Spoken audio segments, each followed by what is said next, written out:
खुशाल झाला।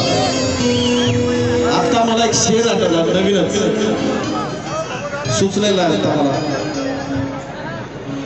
हा याच्या आधीचे आमच्या हजारो प्रोग्राम जरी तुम्ही स्टेजवरती युट्यूबला पाहत असाल टीव्हीला पाहत असाल तर हा शेर कोणत्याही स्टेजवरती न झालेला जो आता सुचलेला हा शेर या ठिकाणी गातो।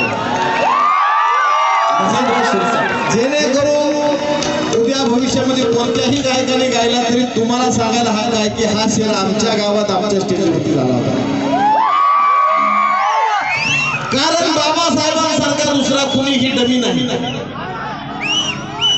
बाबासाहेबांसारखा दुसरा कोणीही डमी नाही। बाबासाहेब जर चंद्र आहे तर माता रमाई सुद्धा जामनीला कमी नाही। बरोबर आहे का? आणि म्हणून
आताच्या या गीतासाठी